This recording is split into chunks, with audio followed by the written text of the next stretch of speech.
अस्सलाम वालेकुम। कैसे आप सब लोग? उम्मीद करती हूँ सब लोग ठीक होंगे। जी मैं भी आपकी दुआ से बिल्कुल ठीक हूँ।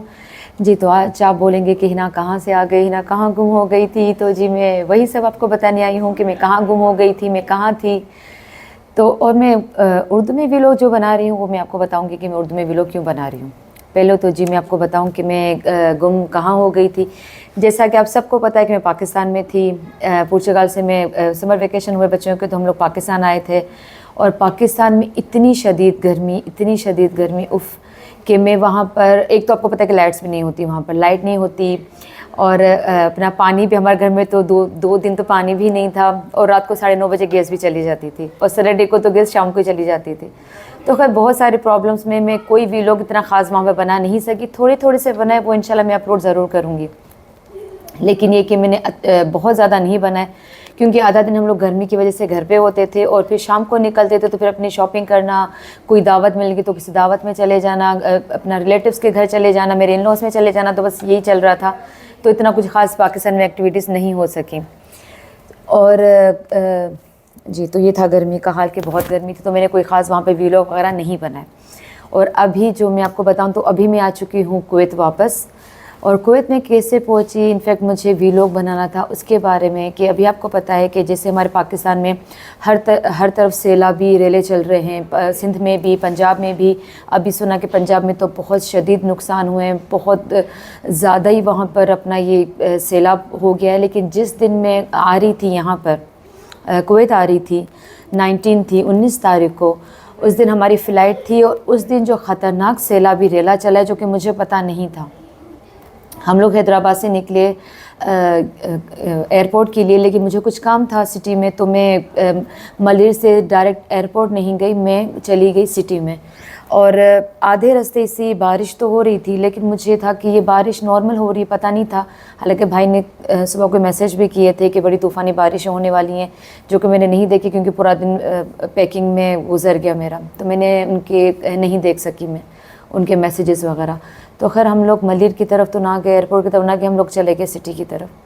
और वहाँ जाकर फिर भी बारिश हो रही, फिर भी मुझे नॉर्मल लग रहा था। मैंने कहा कि ये नॉर्मल बारिश है क्योंकि इस तरह की बारिशें मैंने कराची में देखी हैं। क्योंकि जब मैं कराची में रहती थी और मैं जब काम भी करती थी टीवी वगैरह पर, तो मुझे याद है कि एक बार हम शूटिंग कर रहे थे डिफेंस के अंदर और इतनी शदीद बारिश हुई थी कि हम लोग घर नहीं जा सके। क्योंकि आपको पता है जो भी कराची में रहते हैं कि जब बारिशें होती हैं तो सब कुछ जो है रास्ते वास्ते सब ख़त्म, पानी इतना होता है कि वो कार के अंदर भी आ रहा होता है, इतना ज़्यादा पानी होता है। तो मैं देख चुकी थी ऐसा, तो मुझे फिर भी जहन में नहीं आ रहा था कि ये कोई ख़तरनाक बारिश है क्या है, कुछ भी नहीं, कुछ समझ में नहीं आ रहा था मुझे। खैर हम लोग वहाँ से निकले, जो मुझे काम था मैंने अपना काम वाम किया, हम लोग वहाँ से निकले।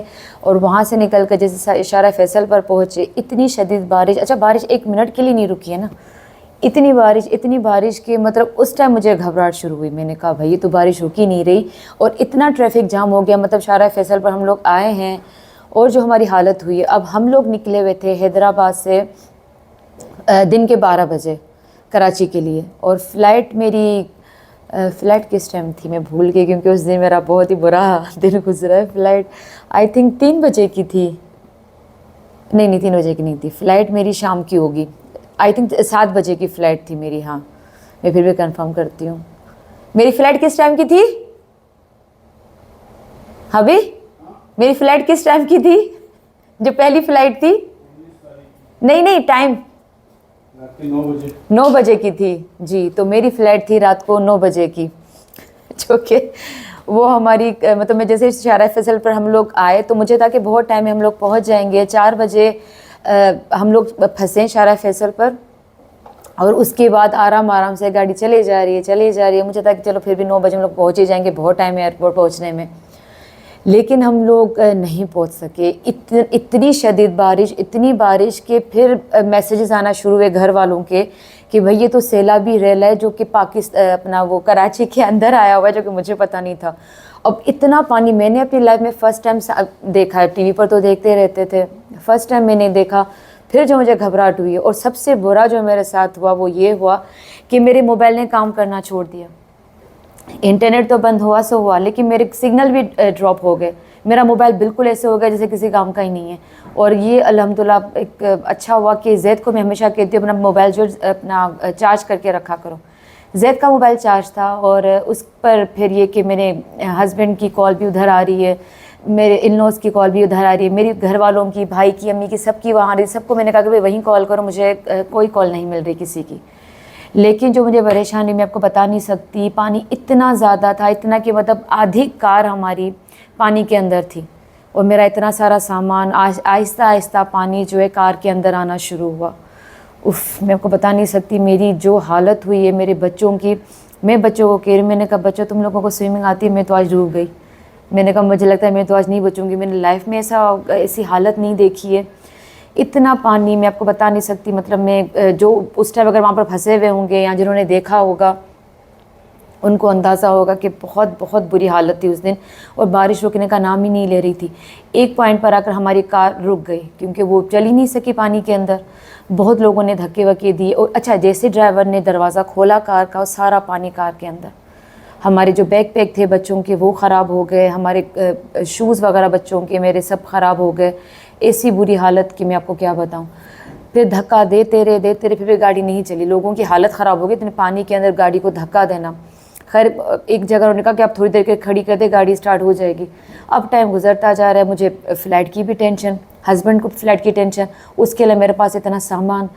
फिर मुझे ये कि अल्लाह माफ़ करे ऐसी हालतों में लूट मार भी होती है, मुझे उसकी भी टेंशन। ऐसे करते करते करते भाई हम लोग आहिस्ता आहिस्ता चलते चलते चलते हम लोग पहुँचे गुलिस्तान जोहर की जो ब्रिज है शारा फैसल से जो लेफ़्ट साइड पर जा रही होती है, उधर आकर फिर हमारी गाड़ी रुक गई। और उस टाइम इतनी शदीद बारिश थी, नीचे के जो अंडर पास था वो उन लोगों ने बंद किया हुआ था क्योंकि वो पूरा भर चुका था पानी से, और गाड़ी से गाड़ी लग कर चल रही थी। और इतने एक्सीडेंट भी हुए थे वहाँ पर, और लोगों ने जो बुरी हरकत जो की थी, उन्होंने अपनी गाड़ियाँ बीच में खड़ी कर दी थी, जिसकी वजह से भी ट्रैफिक बहुत डिस्टर्ब हुआ था, तो गाड़ी चल ही नहीं रही। खैर ऐसे करते करते रात के मतलब मगरिब हमें वहीं हो गई। तो फिर मेरे ड्राइवर ने कहा कि वाजिब आप ख़ुद निकलो, लोगों से हेल्प लो एयरपोर्ट जाने के लिए, क्योंकि मेरी गाड़ी अब जो बंद हुई अब नहीं चलेगी। फिर इस बरसात के इस टाइम में मैं कार से निकली हूँ, लोगों से हेल्प लिए, लेकिन हर किसी ने मना कर दिया। हर कोई ये बोल रहा था कि भाई पूरा शारा फैसल एयरपोर्ट तक पूरा ब्लॉक है, आप जा ही नहीं सकते, आपकी फ़्लाइट कैंसिल होगी, मिस होगी, जो भी है आप फ़्लाइट नहीं ले सकती। और वही हुआ। मुझे रात के मतलब 7, 8, 9 वहीं बज गए। तो आप सोचें हम लोग 12 बजे के हैदराबाद से निकले हुए, मेरे बच्चे वॉशरूम नहीं गए और हम लोग से नाश्ता करके निकले थे। मुझे था कि हम लोग एयरपोर्ट पहुंचकर और वहाँ कुछ खा लेंगे, तो बच्चों ने भी कुछ भी नहीं खाया, मैंने कुछ नहीं खाया। हमें रात के 9 वहीं बज गए, मतलब 2-2.5 घंटे फिर हम लोग उधर ही ब्रिज के नीचे ही रहे। वो कि अल्लाह की तरफ से मेहरबानी हुई कि जिस जगह हमारी गाड़ी बिल्कुल जो फाइनल ख़राब हुई थी वहाँ पर शायद पुलिस की चौकी वगैरह भी थी, क्योंकि पुलिस भी बहुत थी और वहाँ पर लाइट्स वगैरह लगी हुई थी और अच्छी खासी ट्रैफिक थी, और वहाँ पानी नहीं था बिल्कुल ड्राई नहीं, मतलब ये कि बारिश जो हो रही थी वहाँ पानी रुक नहीं रहा था, तो वो ज़मीन पूरी साफ़ थी। तो हम लोगों एक जगह पर साइड में गाड़ी खड़ी कर दी उसने। अब मोबाइल चल नहीं रहा, अल्लाह की मदद मांग रहे। मैं फिर पुलिस के पास गई जो वहाँ खड़ी हुई थी, मैंने उनसे हेल्प ली, मतलब मांगी कि भाई कोई गाड़ी वाड़ी अरेंज करके दे दे, मुझे बस एयरपोर्ट पहुँचा दे, मेरी फ़्लाइट है। उस टाइम 7 बज रहे थे। तो उन्होंने भी यही कहा कि आगे कोई पुल आती है, मुझे उसका नाम याद नहीं आ रहा, जो फाइनल पुल है उसके बाद उतरने के बाद एयरपोर्ट आता है, तो अभी मुझे उसका नाम याद नहीं आ रहा। तो खैर वहाँ तो हम बाद में पहुँचे, लेकिन यहाँ खड़े रहे तो पुलिस ने भी कोई हेल्प नहीं की, क्योंकि उन्होंने भी यही कहा कि अलग अलग कॉल्स वगैरह की सब ने यही कहा कि भाई मदद नहीं आ सकती, क्योंकि हर तरफ रास्ते ब्लॉक हो चुके हैं, हर तरफ गाड़ियाँ फंसी हुई हैं, कोई नहीं आ सकता। फिर मेरे देवर के कोई जानने वाले थे, वो हैदराबाद से आ रहे थे। फिर मेरे देवर ने कॉल की कि भाभी आप गाड़ी चेंज करें, आप इस गाड़ी में आ जाओ, ये मलिर की तरफ ही जा रहे हैं, इनका घर मलिर की तरफ है, आप इनके साथ जाएं। तो मैंने कहा चलो शुक्र है। लेकिन वो फ़्लाइट मेरी कैंसिल हो गई, क्योंकि 9 बजे की थी और हम लोग 9 बजे तक 9:30 बजे तक हम लोग वहीं रहे। तो मेरे देवर ने कहा कि भाई अपना भाई फिर फ़्लाइट का कहरे करने के लिए करा देते हैं, ये वो जो भी था। तो हमें लगा कि शायद अब रास्ता साफ़ हो जाएगा। मैंने कहा भाई अब कब की हो रही कि रात को 3 बजे की। तो मैंने कहा कोई बात नहीं, अब 9:30 तो बज चुके हैं, 3 ही बज जाएंगे, हम लोग पहुँच जाएंगे, बहुत टाइम है। मैंने कहा चलें करवा दें। उन्होंने 3 बजे की रात की हमारी फ़्लाइट करा दी। हमने गाड़ी चेंज की, सारा सामान लोड करके दूसरी गाड़ी में डाला और फिर जो हम निकले, फिर आगे जाकर फिर हम फंस गए। फिर आखिरी जो ब्रिज था उसका मुझे नाम याद नहीं आ रहा, आप 1 मिनट रुके, मैं हस्बैंड से नाम पूछ लूँ। जी हस्बैंड कहते मैं कराची का नहीं, इसलिए मुझे नहीं पता। खैर जो कराची में रहते हैं उनको पता होगा कि वो लास्ट ब्रिज कौन सा था। खैर हम लोग जौहर से क्रॉस करके फिर जब उस ब्रिज तक पहुँचे, वहाँ आकर फिर हमारी गाड़ी बंद हो गई। और हम लोग बहुत देर तक अपना, हमें था कि रास्ता खुल जाएगा, हम लोग निकल जाएंगे, लेकिन नहीं। वहाँ पर हम लोग मेरे ख्याल में कोई 10 बजे पहुँचे थे वहाँ पर। इतना आहिस्ता आहिस्ता गाड़ी चल कर फिर हमें था कि 10 बजे तक पहुँचे, हमें रास्ता मिल जाएगा एयरपोर्ट तक जाने के लिए, क्योंकि उसके बाद से 10 मिनट का रास्ता था एयरपोर्ट का। तो वहाँ फिर हम स्टक हो गए। अब वहाँ पर मेरे ज़ैद के जो मेरे दोनों बच्चे माशाल्लाह बहुत अच्छे, बहुत साबरीन हैं। इतने हैं नहीं, मतलब घर में जैसे होते, लेकिन बुरे वक्त में इस तरह का कोई टाइम आता है ना, उस टाइम माशाल्लाह मेरे बच्चे बहुत मेरा साथ देते हैं।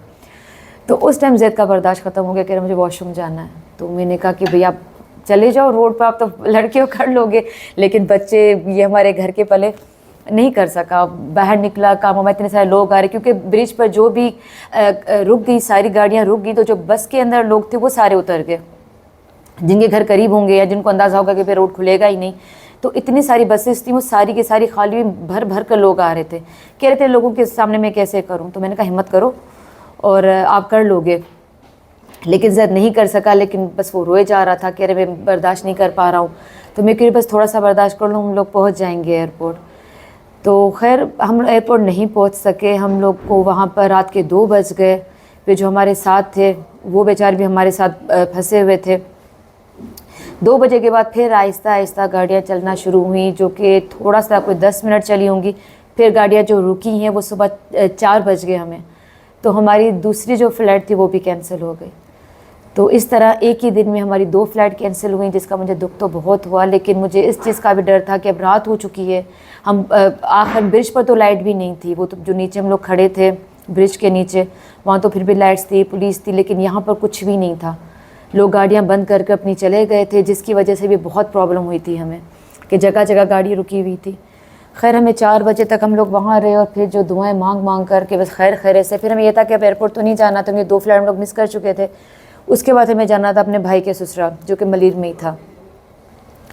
तो अल्लाह अल्लाह करके 4 बजे जी थोड़ा रास्ता खुला। ड्राइवर ने ऐसी गाड़ी भगाई है कि 1 घंटे के अंदर, मतलब उनका घर भी 5 मिनट की ड्राइव पर होगा, लेकिन 1 घंटा लगा। पूरे 5 बजे हम मेरे भाई के इन-लॉज के घर पहुँचे मलीर के अंदर, और उसमें पूरा का पूरा ख़ानदान परेशान। मेरी अम्मी तो पूरी रात रोई नहीं, मेरी अम्मी पूरा सोई नहीं, रोई नहीं, दिमाग सुनने मैं बताती मेरा दिमाग अभी तक सुन क्यों है। तो खैर मेरी अम्मी तो पूरा सोई नहीं, बेचारे उनके रो रो कर उनकी हालत ख़राब। उनको बच्चों की फ़िक्र हो रही थी कि इसके तो नाजुक से बच्चे हैं, बार बार उनको पानी चाहिए होता है, पानी कहाँ से पिया होगा। और यकीन करें 12 बजे का मतलब हम लोग जो खा पी कर हैदराबाद से निकले थे, सुबह के 5 बज गए, ना मैंने कुछ खाया ना मेरे बच्चों ने कुछ खाया। वो तो शुक्र है कि पानी की बोतल मेरे साथ थी, हम लोग थोड़ा थोड़ा पानी पी रहे थे, कि यही था कि भाई वॉशरूम, बच्चे चलो छोटे हैं, मैं कहाँ जाऊँगी।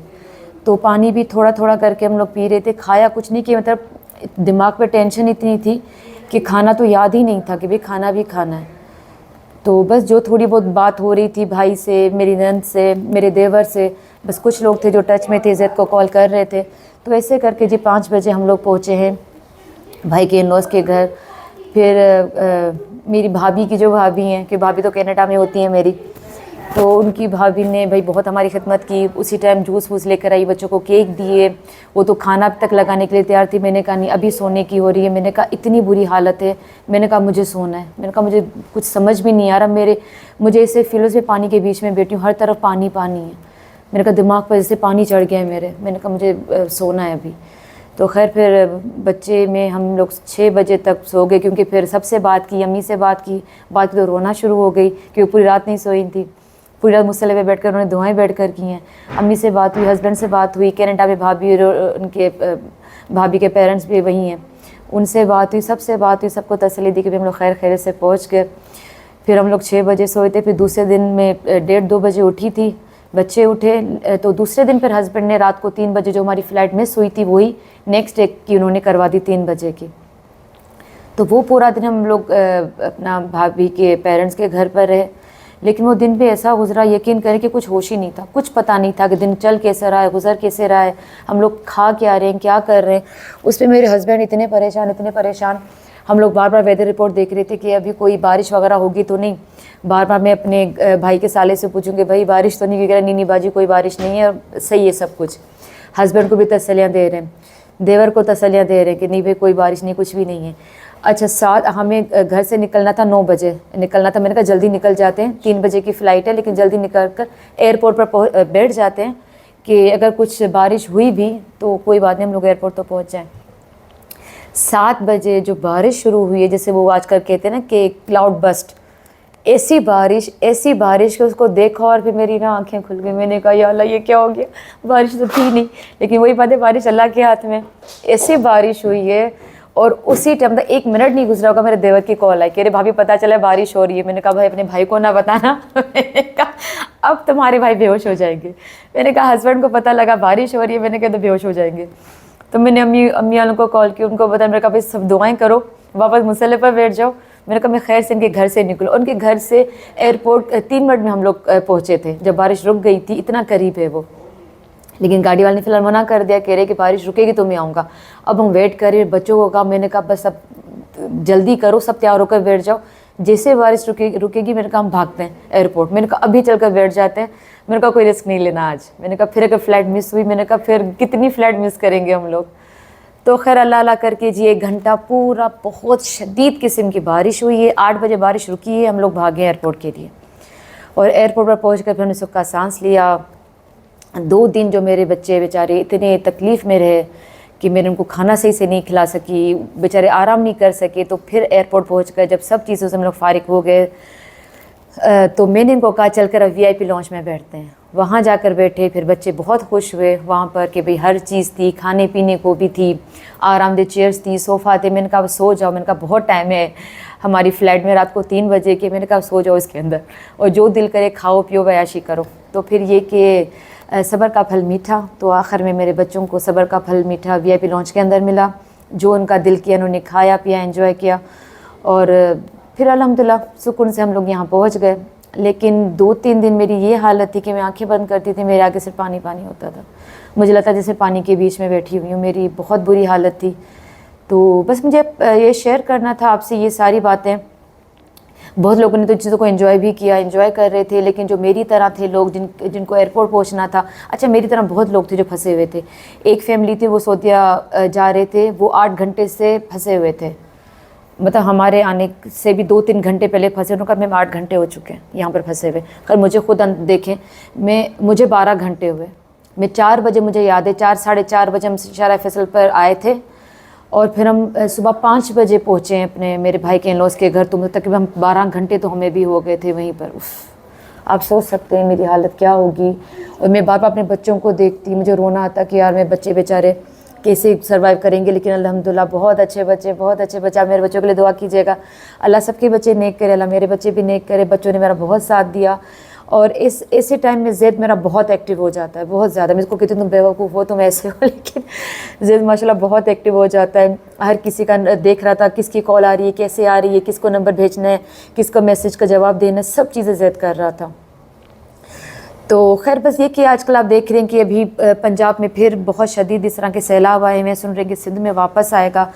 तो भी हमें एक दूसरे के लिए दुआ करनी चाहिए, सब के लिए दुआ करनी चाहिए। अल्लाह सबको अपने अमान में रखे, इस तरह के सैलाबी रलों से बचाए। और उसके अलावा अल्लाह हमारी पूरी गवर्नमेंट को भी थोड़ा इस तरह का शऊर दे कि कुछ इस तरह हो कि अगर इस तरह की बारिशें होती हैं तो पानी निकल सके, ना कि सारे लोग परेशान हो जाए। इस तरह की तूफ़ानी बारिशें यहाँ कुवैत में भी होती हैं, पुर्तगाल में भी होती हैं, लेकिन यकीन कर पता भी नहीं चलता। पाकिस्तान में तो एक बूंद गिरती है ना हमारे पास लाइट चली जाती है, यहाँ ऐसा कुछ भी नहीं होता।